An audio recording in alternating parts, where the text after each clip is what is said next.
इस वीडियो में हमारा आज का टॉपिक है post traumatic stress disorder PTSD। क्या आपको याद है 2004 में जब सुनामी आया था और बहुत अधिक नुकसान हुआ था? कई लोगों की मृत्यु भी हुई, अत्यधिक आर्थिक नुकसान हुआ, लोगों के घर बह गए। जो लोग इसमें फंसने के बाद भी जीवित रह गए, उनमें से कई लोगों में आज तक डर बैठा है और कई लोगों को आज तक उस घटना का स्मरण दिल दहला देता है। ऐसे ही 26/11 के मुंबई आतंकी हमले ने भी इसी तरह से कई जानें ली। जिन लोगों ने यह घटना अनुभव की, उनमें से कई लोगों को आज भी वह दुर्घटना बुरी तरह से डरा देती है।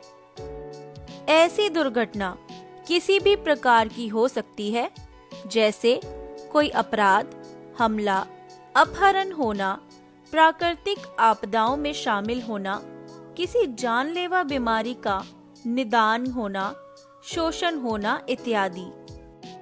हो सकता है कि दुर्घटना व्यक्ति ने किसी के साथ होती देखी हो या उसके खुद के साथ हुई हो। हालांकि इस तरह की घटनाएं कितनी भी दुखद क्यों ना हो, कुछ लोग समय के साथ साथ इन बुरी घटनाओं को भूलकर जिंदगी में आगे बढ़ जाते हैं। वहीं कुछ लोग ऐसे भी होते हैं जो अपने जीवन में घटी इन दुखद घटनाओं से उभर नहीं पाते और इस सदमे से निकलना उनके लिए बहुत ही मुश्किल हो जाता है। उनके जीवन में उस हादसे को अनुभव करने की वजह से अभी भी मानसिक लक्षण जैसे तनाव या टेंशन, अशांति, डर, परेशानी, बेबसी आदि महसूस होती है। इसी समस्या को पोस्ट ट्रॉमेटिक स्ट्रेस डिसऑर्डर या PTSD कहते हैं। PTSD में निम्नलिखित लक्षण और परिस्थिति होती हैं, जैसे किसी ऐसी स्थिति के संपर्क में आना जो जानलेवा हो, जैसे गंभीर चोट, हिंसा, शोषण आदि। घटना खुद के साथ भी हो सकती है या किसी के साथ होती देखी हो या किसी करीबी के साथ हुई हो।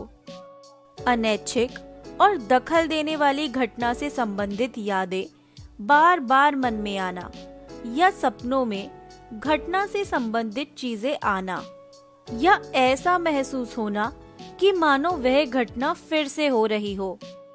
ऐसी चीजों से बचना जो उस घटना से संबंधित हो, जैसे यादें, सोच, लोग, जगह, बातें, स्थिति आदि। सोच, मन और भावनाओं में नकारात्मक परिवर्तन होना, अपने लिए और दूसरे के लिए नकारात्मक विचार रखना, रिश्तों में परेशानी, जिन गतिविधियों में पहले खुशी मिलती थी उनमें दिलचस्पी कम हो जाना, सामाजिक, व्यावसायिक और निजी जीवन पर असर पड़ना। यदि इनमें से कुछ लक्षण 1 महीने से ज्यादा हो तो PTSD हो सकता है। PTSD के कारण: तनाव, व्यक्ति के लिए जो घटना तनावपूर्ण हो और उससे अत्यधिक डर जुड़ा हो। रिस्क फैक्टर, जैसे बचपन का कोई आघात, कोई तनावपूर्ण बदलाव, पारिवारिक समर्थन की कमी आदि।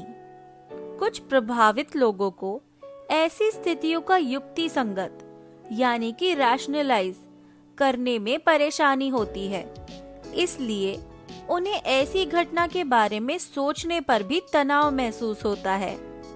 जैविक कारणों का भी योगदान माना जाता है, जैसे कि दिमाग के केमिकल यानी कि न्यूरोट्रांसमीटर। आइए अब बात करते हैं PTSD के इलाज की। ट्रॉमा के इलाज में घटना के बारे में बात करने को प्रोत्साहन देते हुए स्थिति से उभरने के तरीकों पर काम किया जाता है। इसके इलाज में दवा और थेरेपी की सलाह दी जाती है। दवा दिमाग के केमिकल के संतुलन पर काम करती है और थेरेपी सोच और व्यवहार पर काम करती है। कुछ थेरेपी ऐसी है जो सिर्फ PTSD के इलाज के लिए ही है। धन्यवाद।